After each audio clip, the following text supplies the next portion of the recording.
পরে নামাজ পড়তে তাকে সময় দেয় নাই, তাকে ওই জায়নামাজের নিচে থেকে তাকে টেনে হেসড়ে নিয়ে আসা হয়েছে। এখন এই জন্য আমি এখানে আসছি। এখন আদৌ আমি শিওর না যে তাকে এখানে আনছে না কোথায় নিচ্ছে বা কি অবস্থায় আছে, কিছুই জানি না।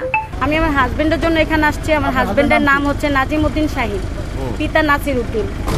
তো ওনাকে গতকালকে আমার ভাড়া বাড়ি থেকে আর কি নিয়ে আসা হয়েছে। উনি নামাজ পড়তে ছিল, ওনাকে নামাজ পড়তে দেওয়া হয় নাই। মাগরিবে 3 রাকাত নামাজ পড়তে কিন্তু সময় লাগে না, এটা আপনারাও জানেন। যেহেতু বাসায় ঢুকেই পড়ছে, আমি স্বাভাবিক অবস্থা ছিলাম না, তা সত্ত্বেও 20 থেকে 25 জন মানুষ আমার বাসায় ঢুকে গেছে। তো আমি জিজ্ঞাসা করার পরও তারা দাঁড়ায় নাই এবং কেউ আমার গায়েও হাত দিছে। যাই হোক, ওটা আমি কিছু মনে করি না। পরে নামাজ পড়তে তাকে সময় দেয় নাই, তাকে ওই জায়নামাজের নিচে থেকে তাকে টেনে হেসড়ে নিয়ে আসা হয়েছে। তো তাদের মধ্যে কেউ পরিচয় দেয় নাই, কিন্তু তাদের মধ্যে একজনকে আমি চিনতে পারছি। মানে আমি এখনো শিওর না, কিন্তু আমার কাছে মনে হলো উনি মনশিওর স্যার, মশিউর রহমান স্যার মনে হয় ছিল।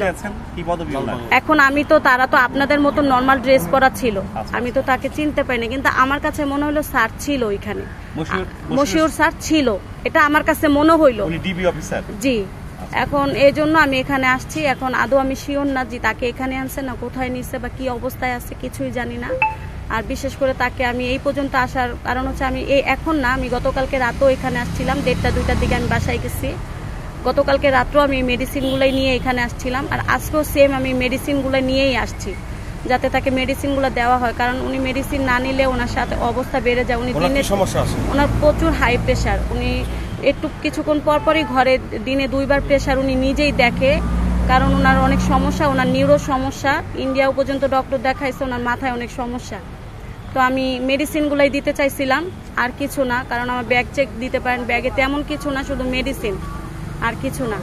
আর একটা ড্রেস নিয়ে আসছিলাম। কিন্তু আপনি তো বলছেন উনি কোনো রাজনীতির সাথে জড়িত না। ওনাকে তুলে নিয়ে আসার কারণ কি সেটা তো আমি কিভাবে জানবো? আমার সাথে তো তারা কথা বলে নাই। কিন্তু তারা কি কোনো কারণ বলেছে? না, তারা কোনো কথাই বলে নাই। তারা কোনো কথাই বলে নাই। একটা ফ্যামিলির বাসায় যেভাবে যাবে, আমার কথা হলো কারণ বলে নিয়ে আসলে আমি এই জায়গায় আপনাদের সামনে দাঁড়াইতাম না।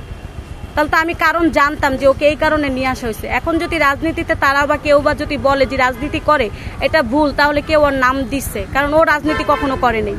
আপনার বাসায় যখন আইনশৃঙ্খলা বাহিনী যায় তখন কি কোনো নারী সদস্য ছিল?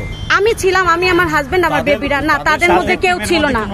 না না, তারা 20 থেকে 25 জন ছিল এবং আমাকে ধাক্কা দিচ্ছে, আমার হাত মোচড় দিচ্ছে, কারণ আমি ভিতরে যাইতে দিতেছিলাম না। স্বাভাবিক, হ্যাঁ, অবশ্যই দুর্ব্যবহার করছে, অবশ্যই দুর্ব্যবহার করছে। আমি একজন ফিমেল পার্সন, আমার বাসায় ঢুকছে, আমি বলতেছি কেন ঢুকছেন, আমার সাথে কথা বলুক, কারণ বাসা ভেঙে তো আর কেউ পালাবে না। আপনি কি মিডিয়ার মাধ্যমে আপনার স্বামী আসলে কোথায় আছে এটা আমি জানতে চাচ্ছি। জি।